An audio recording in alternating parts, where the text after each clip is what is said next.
Hello, I'm Dr. Basil Considine. I'm here from the ACU Online Writing Center, and today we're going to be talking about reflective writing through a conceptual lens. This is when you are writing a reflection. It's not just all the thoughts that come to you, but it's thoughts that are mediated or shaped by something. It could be a theory, it could be a concept, it could be a model, it could be even a response to a particular set of reading. But the idea is that by filtering your thoughts through this device, through this conceptual lens, and using the terminology of that, you're able to organize it and present it in a certain way that facilitates comparison and clarifies exactly what you're referring to. More about that in a little bit. If you're new to the Online Writing Center, we work with students at many different points in the writing process. You can be looking at the assignment instructions and wondering how to interpret them and come talk to us.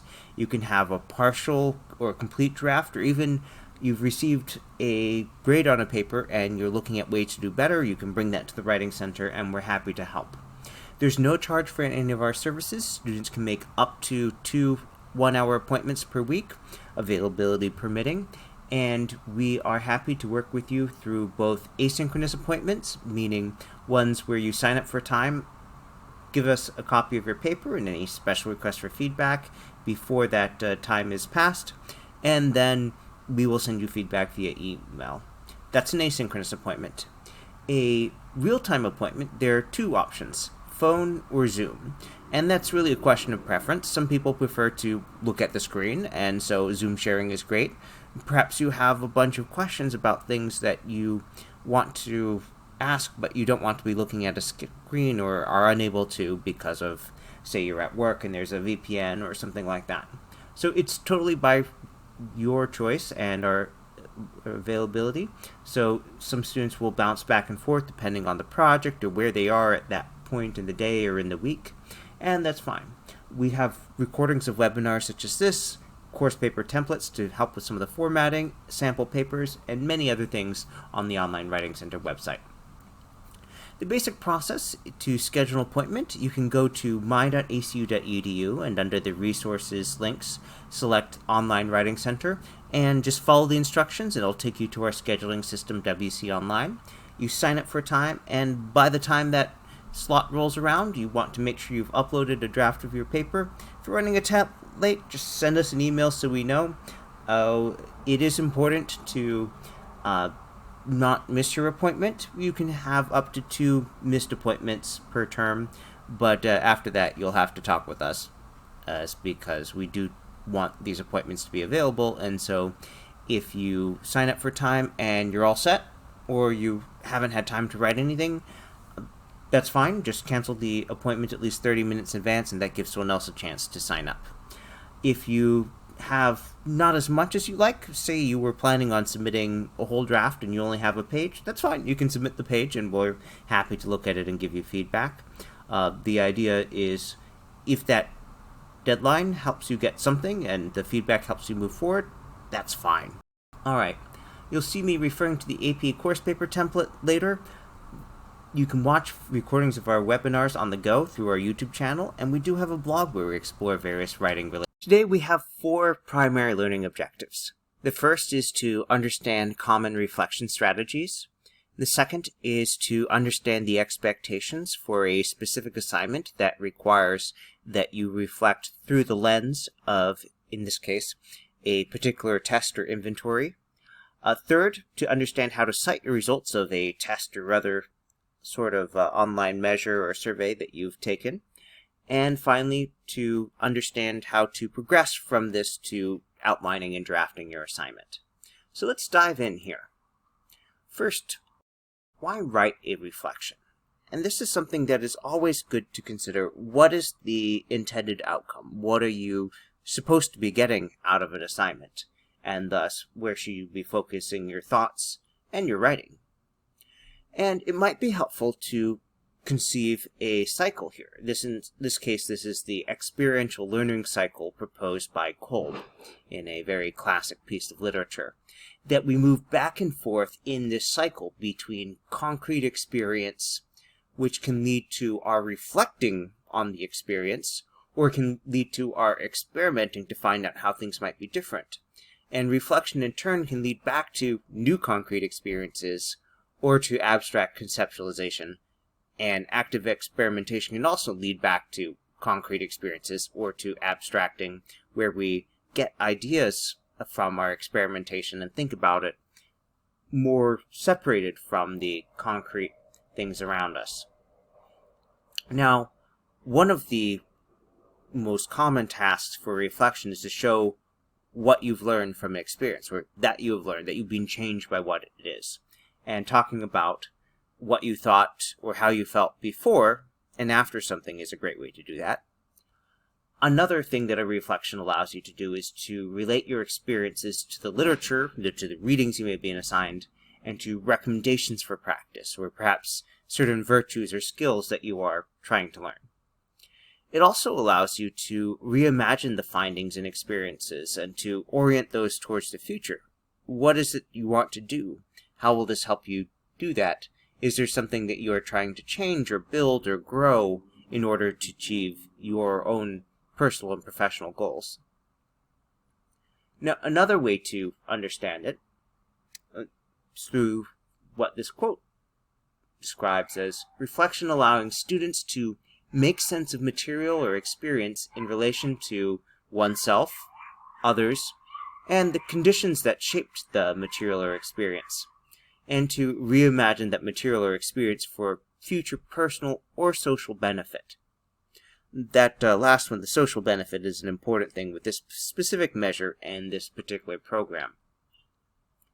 And this is a quote coming from Ryan 2013, an article called The Pedagogical Balancing Act, Teaching Reflection in Higher Education, which is not a bad piece of reading, especially if you're in a program like EDUO or the leadership program or CONAR that does have a lot of reflections.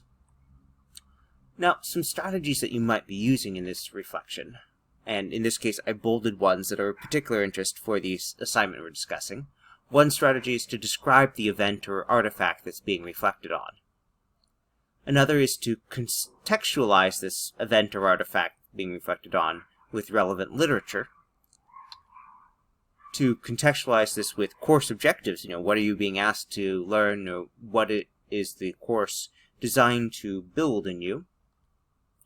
And also to describe and explain pre-reflection practice. Okay, what were you doing before whatever it is that this reflection is coming out of?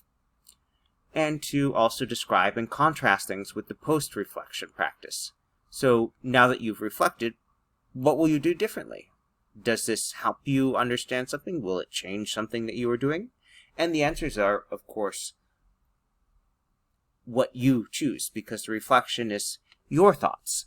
And there's generally not a right or wrong, except if you leave out things that you're supposed to be reflecting on.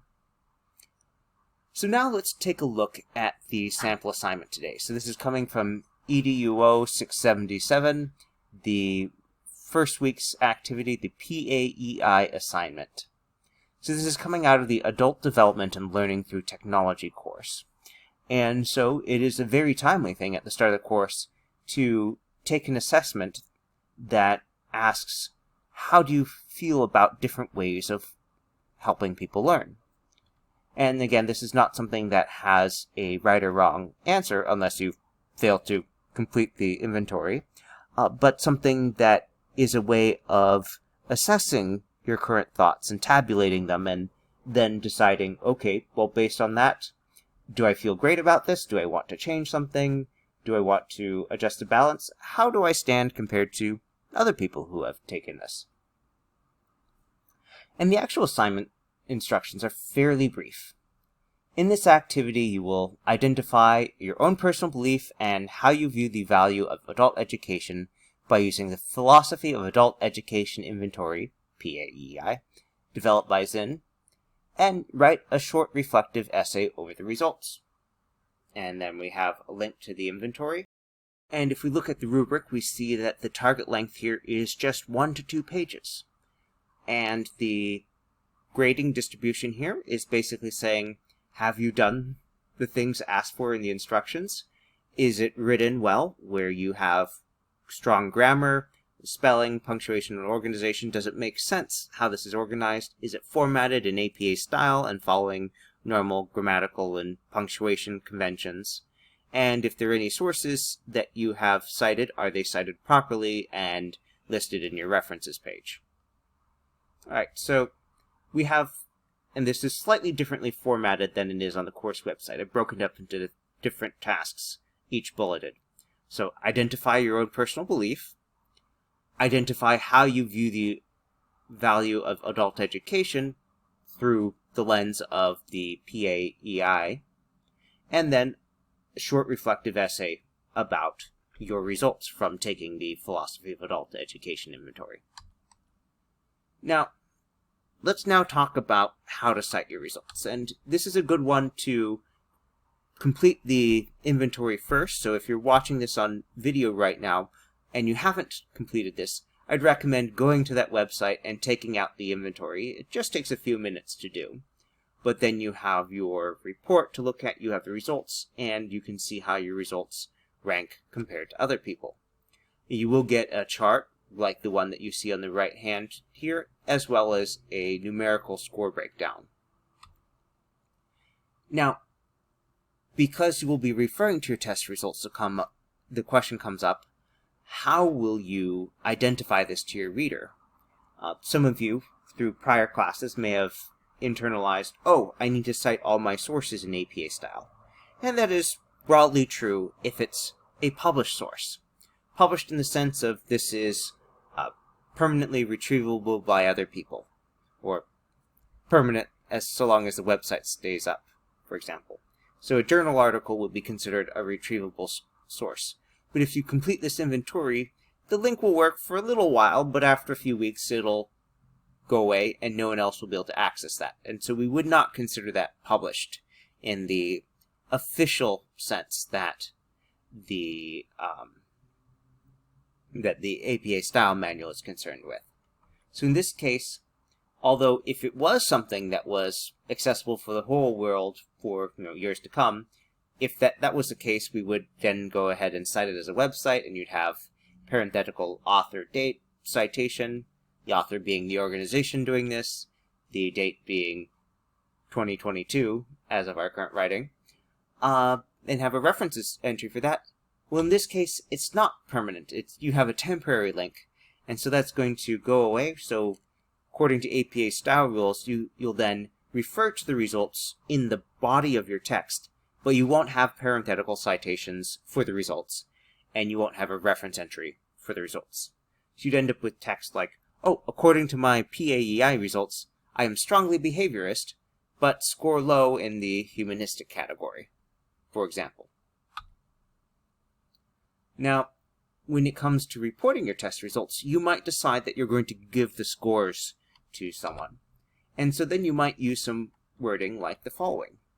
I completed the Philosophy of Adult Education inventory. And then you can see we have the acronym that's being introduced, PAEI. You do that the first time that you spell out the name, and then thereafter you just use the abbreviation. And then we have the author for the version that you accessed. In this case, this is on the LabR Learning Resources website. It's the version they put up in 2019. So you cite LabR Learning Resources 2019. LabR Learning Resources being the author, and 2019 being the last time that they updated this particular part of their website. Now, thereafter, you can just refer to the inventory using the acronym PAEI. Like, my PAEI results surprised me, and then have the score breakdown like so. You might also refer to the statistics that they give you with something like, oh, I was particularly surprised that the report stated that 97.61% of prior test takers received a higher humanistic score. Now, I will say, I was personally surprised there. It's not that I expected to have the highest score there, but I thought, oh, there'll probably be, maybe 60% more. But turns out that I scored very low relative to the other people taking this test in that category. And that might be something that you want to discuss. It might be something that you say, oh, that's fine. Or it might be something where you say, well, I feel like I should work on this. And you can write about that in your reflection paper. So when you're discussing your test results, you might use some language like this, referring to various reading. In this case, Hagen and Park is one of the articles assigned in the current module.